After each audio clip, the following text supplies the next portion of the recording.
Como el antibiótico no hay.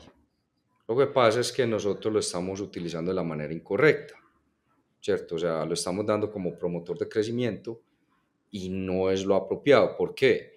El antibiótico, perdón, tiene la característica de disminuir el número de especies que hay a nivel intestinal.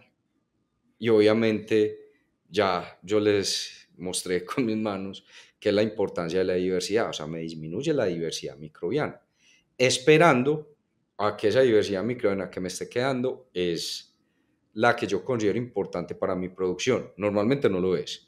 ¿Por qué? Porque las bacterias que van quedando son las que desarrollan la mal llamada resistencia microbiana.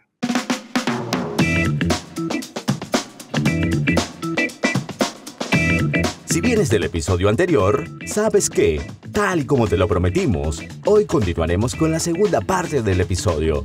Si te perdiste la primera parte, no dejes de escucharla antes.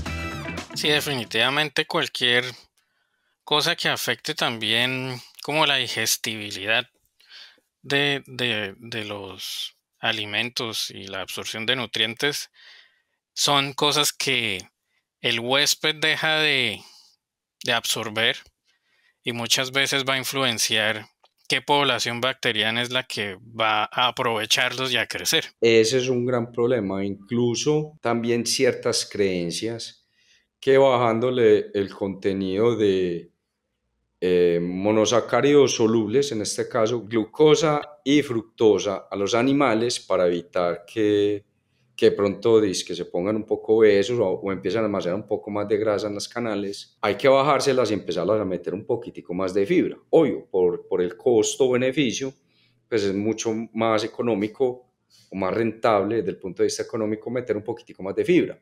Pero yo voy a conocer qué tipo de fibra estoy ofreciendo. O sea, cuáles son los componentes, porque dependiendo de los componentes que yo tenga, puedo llegar a deducir qué tipo de poblaciones bacterianas van a crecer en tracto posterior, porque obviamente en intestino delgado no se van a utilizar. ¿Eso a quién le va a quedar de sustrato nutritivo? A las bacterias del tracto posterior, donde se encuentran principalmente las bacterias patobiontes, las no deseables. E. coli, salmonella, ayúdame, ¿qué otra? Campylobacter, todas esas, que siempre están tratando de colonizar el intestino delgado. ¿Por qué? Porque la población empieza a crecer y quieren migrar a otros nuevos horizontes para tratar de sobrevivir. Y ahí es donde empieza la batalla entre las bacterias del intestino delgado, que están caracterizadas principalmente por la familia de los firmicutes, versus la de los bacteroidetes, donde en los firmicutes encontramos lactobacillus, bifidobacterium, algunos streptococos, que acidifican esa parte de ilion antes de comunicarse con ciego y colon. Entonces eso es lo que tenemos que pensar. ¿Qué puedo ofrecer en el alimento para tratar de evitar todo este tipo de complicaciones en el intestino? Incluso en el momento de realizar necropsias bajo manejo comercial en los sistemas de producción avícola, que para mí son los más estresantes del mundo. Ahí empezamos, ¿cierto? Son los animales más donde nosotros podemos decir que la producción es bastante acelerada y estresada. Uno puede notar cuando hace la técnica pues, la técnica del sacrificio para realizar biopsias, uno ve que lo primero que yo miro siempre es intestino, como les dije, a pesar de que no soy veterinario, pero uno puede dar su opinión y nota uno una pared intestinal. Yo creo que todos lo hemos visto. Uno hay veces ve animales y sin notarle algún tipo de signo clínico, uno se da cuenta que la pared del intestino es como muy delgada, casi como transparente, no es de un color bonito. El contenido intestinal, uno puede notar como pequeñas puntos, ¿cómo es que se llaman? Petequias, creo que se denominan petequias. Puede haber un poquitico de hemorragias, líquido, un moco que no es normal. Fuera de eso, el intestino tiende a ser un poquito resistente, pero uno lo coge en la mano y se revienta. Y lo más importante, no es sino buscar dónde está el animal y uno puede encontrar heces de consistencia no anormal, de consistencia normal, perdón, con un color diferente, un olor diferente, algunas veces con sangre. Y nosotros no necesitamos tener en cuenta la metagenómica y para saber qué bacterias o qué es lo que está pasando, de pronto qué bacterias sí. Y también es muy importante porque dependiendo del tipo de signo clínico, nosotros lo debemos asociar con el tipo de bacterias que posiblemente hay ahí. ¿Cómo me doy cuenta? Con análisis metagenómicos. ¿Y cómo crecieron esas bacterias? Gracias al sustrato que yo estoy ofreciendo. Entonces, ¿a quién van a regañar? A la persona que hace los alimentos. Esa es la cadena evolutiva. Y yo lo vivo en carne propia, pues mi formación es nutrición. Entonces, antes de eso y que nos regañen, hay que pensar bien por qué es que se está produciendo ese tipo de cosas. Bueno, y ya ahorita que se tocaron los factores que se pueden relacionar con problemas de salud intestinal, mi pregunta sería como qué estrategias de manejo se podrían implementar para prevenir esos problemas de salud intestinal. Yo considero que nosotros lo primero que debemos hacer es modular la microbiota intestinal. Ya nos dimos cuenta que, no decir que siempre es culpa de la microbiota, ¿cierto? Pero la microbiota ejerce de manera directa o indirecta un gran efecto sobre la salud intestinal. Y hay muchos factores que pueden afectar la microbiota. Ya se han reportado en literatura que las vías del nacimiento, el medio ambiente, la genética propia del animal, los hábitos nutricionales, el grado de bioseguridad, como lo mencionaba ahorita, el uso de compuestos farmacológicos, pero para mí y con gente que he venido trabajando mucho, investigadores a nivel internacional, se ha demostrado que uno de los factores más importantes, o bueno, dos de los factores más importantes son la edad y el tipo de alimentación.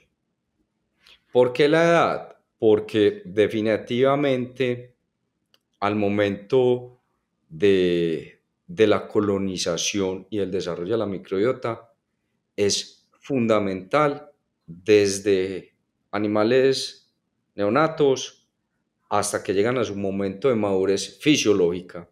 Debemos tratar de que la colonización sea con las bacterias más apropiadas o destinadas al objetivo productivo que yo quiero. Y esto tiene que ver principalmente con la diversidad que haya. Entre más bacterias de todo haya, para muchas personas, me incluyo ahí, es mejor. ¿Por qué? Llega un punto en el cual, lástima que no pueda mostrarles, ¿cierto? Pues llega un punto que yo nazco con estas principales familias, estas cinco familias. Y entre ellas, dependiendo del segundo factor, que para mí es fundamental, que es el alimento, puedo modular estas familias. Y entre cada familia hay diferentes especies. Yo tengo que saber y conocer cuáles son las familias que hay acá. Y con base en el alimento, tratar de modular esto que hay acá. Si yo puedo alcanzar a modular y solamente me quedan estas dos, al día siguiente o a los 8 días o a las 2 semanas, cuando ustedes quieran, estas dos familias ya se hicieron casi que impenetrables. Entonces yo al momento de adicionar otros productos, estas familias no van a ceder el trono. ¿Qué les toca hacer? Empezar a competir con estas, pero ellas ya conocen todo lo del intestino y estas están nuevas, que es una de las críticas que normalmente se le hacen a algunos componentes como son los probióticos. Los probióticos obviamente son bacterias que van a entrar a competir con las especies que ya están muy bien establecidas en el intestino. Por más probióticos que yo dé en un animal adulto, yo no voy a lograr cambiar esto. ¿Por qué? Antes tenía 5 familias, la diversidad era muy alta, ya no me quedan sino 2. El problema es cómo hago para modificar estas 2. Yo ya me di por perdido. Yo soy de las poquitas personas que puedo decir que tengo un análisis de microbioma. Me he dado cuenta que las familias que yo tengo no son las mejores, por diferentes hábitos nutricionales, de todo. Pero, como sé qué bacterias tengo, he tratado de aprovechar qué hacen para uno poder conocer y sacarle algún beneficio. No estoy diciendo que sea malo. Ojalá las dos familias o tres que me quedan como dominantes fueran en realidad bacterias beneficiosas. Entonces ahí es donde comienza el dilema. ¿Qué es lo que yo debo dar para modular la microbiota? Pero para resumirles, para mí es muy importante la edad en la cual nosotros estamos modulando la microbiota y cómo voy a modular esa microbiota. La única forma que yo tengo es con el alimento.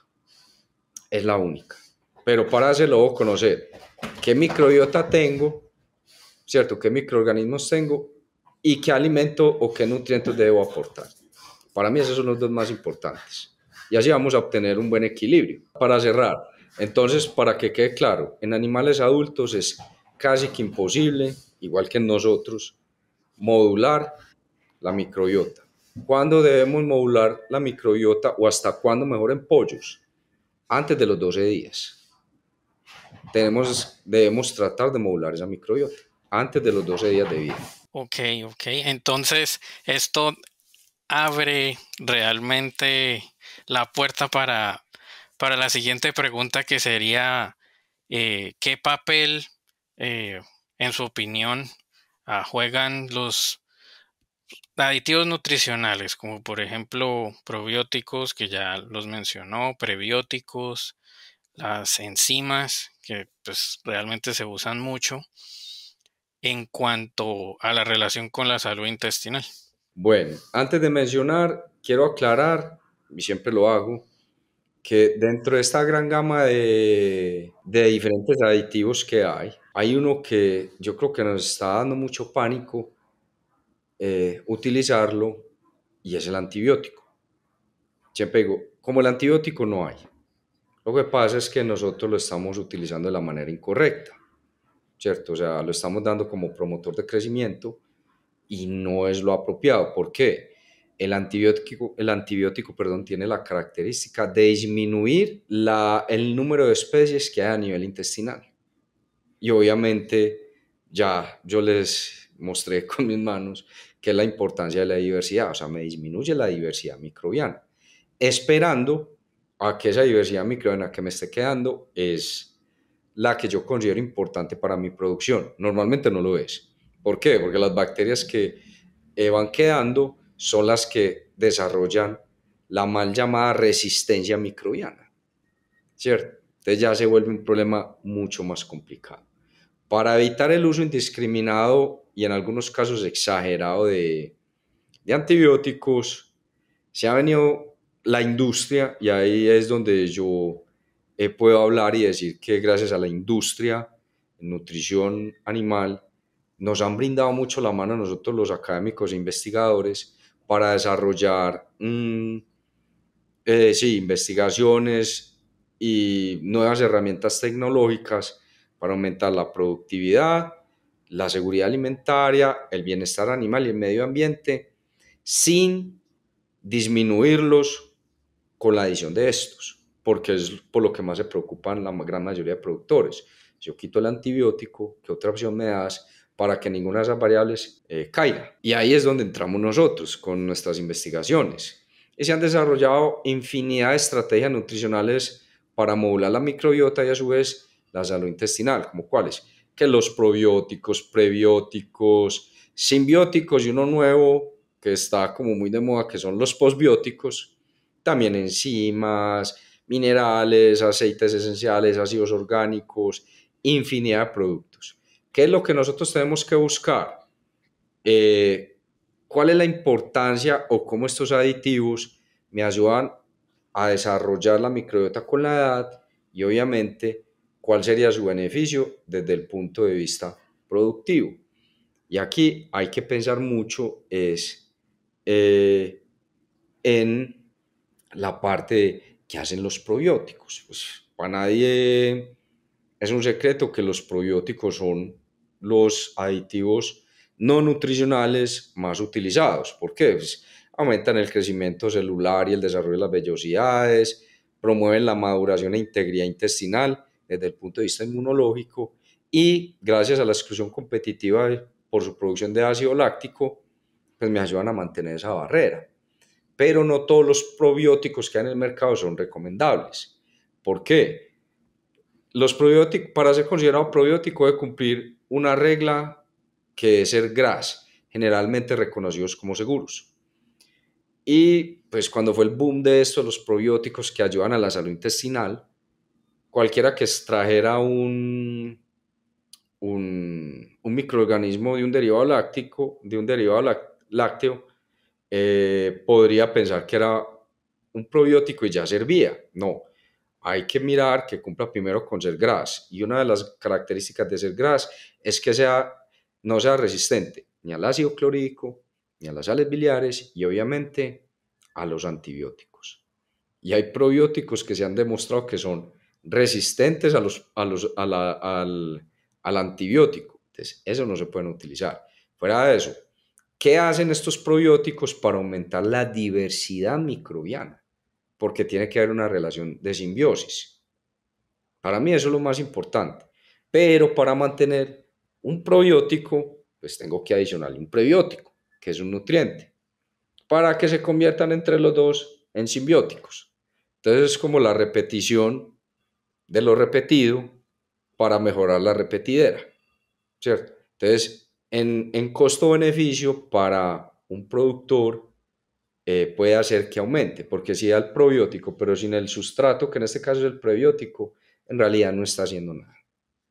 Entonces ahí fue donde nosotros empezamos a investigar y ver qué tipo de probióticos se pueden adicionar solos, sin sustrato, o con el sustrato como nutriente dentro del alimento para aumentar la diversidad microbiana hacia lo que a nosotros nos interesa, disminuir bacterias consideradas como no deseables versus las beneficiosas.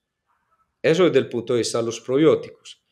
Hay unas nuevas tendencias que se denominan los fitobióticos, que para mí hemos desarrollado también muchas investigaciones en eso, y sí se ha demostrado que tiene un efecto muy importante, como es actividad antimicrobiana, actividad antiinflamatoria, antioxidante, y también realizan exclusión competitiva debido a la producción o fermentación de su aceite por ciertas poblaciones bacterianas, como es el lactato y el butirato.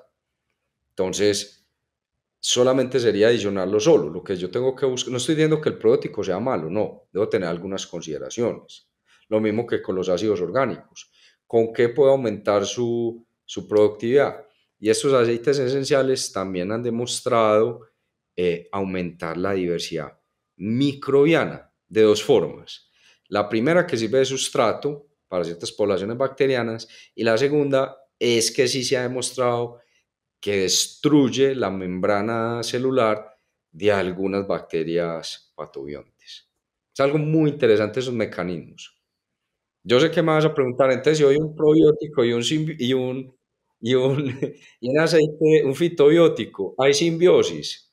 La verdad, eso entraría en discusión porque hay gente que le ha funcionado y a otros que no. Eso todavía está como muy así. Yo preferiría tener un efecto fijo, ¿cierto? Yo sé que me vas a preguntar eso, siempre preguntan eso. Entonces, ¿puedo utilizarlos los dos juntos? Yo no lo haría, todavía falta mucho estudio en esto. Bueno, y pues ya para terminar, Jaime, quería pedirte unas recomendaciones finales para la gente que está escuchando o está viendo este episodio. Y luego de eso sería si nos podrías hacer el favor y nominar un profesional de la industria que tú consideres de relevancia para que luego en un próximo episodio comparta con nosotros su conocimiento. Bueno, para mí, en resumen, yo creo que para poder obtener una buena salud intestinal, con todos los componentes que ya venimos hablando, debemos modular principalmente la microbiota. Ese es el resumen. ¿A través de qué? De dos factores. El primero, la edad. Y el segundo, los nutrientes viéndose desde el punto de vista como aditivos nutricionales. Llámese prebióticos, probióticos, simbióticos, posbióticos, ácidos orgánicos, fitobióticos, minerales. Con lo que ustedes consideren, teniendo en cuenta y conociendo cuáles son las poblaciones bacterianas que predominan en el intestino. Y tiene unas bacterias que no van a utilizar el aditivo que están dando, pues en realidad no va a servir. No lo van a poder, no van a poder obtener una buena relación de simbiosis. También considero que es muy importante monitorear y determinar la salud intestinal y obviamente el microbioma en las diferentes etapas productivas de las aves.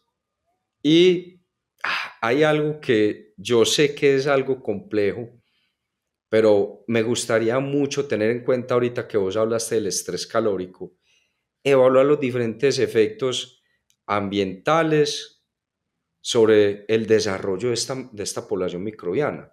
Me parece muy interesante, o sea, cómo este factor, que es el estrés calórico, me afecta a las poblaciones bacterianas y cómo esas poblaciones bacterianas me afectan el estrés o me lo pueden modular. Es algo que siempre lo he pensado y cómo se manifiestan los parámetros productivos. No tengo mucha experiencia, pero podemos hacer cosas bastante interesantes. Y por último, establecer algo en lo que nosotros venimos trabajando hace 3 4 años, que son los biomarcadores. ¿Qué son los biomarcadores? Son algunas sustancias que me facilitan, sustancias o moléculas fácilmente medibles que yo puedo relacionar con ciertas poblaciones bacterianas. Entonces puedo deducir si si este componente aumenta o disminuye, qué está pasando con la modulación microbiana. Están aumentando o disminuyendo con base en lo que yo le estoy ofreciendo en el alimento. Entonces, como todo el ciclo ahí, todo el círculo de integración de una forma más definida y que nos podría aumentar esa sinergia en la obtención de información. Y pues como siempre, muchas gracias. Esas serían como mis consideraciones. Mil disculpas por adelantado, estoy algo afectado de la voz, le conté a Juan, un poco resfriado. Sé que soy demasiado histriónico y de pronto los puedo afectar, pero como uno no se ve qué está haciendo. La pantallita es muy chiquita, entonces uno no se ve.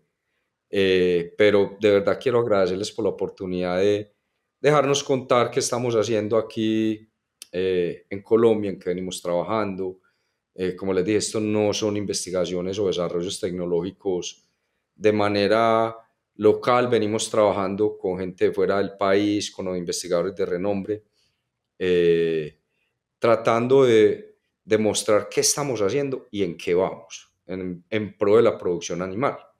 Entonces, muchas gracias por la invitación. A los oyentes de este podcast, creo que también salen video, entonces a los que nos ven también, muchas gracias. Para mí es más que un honor.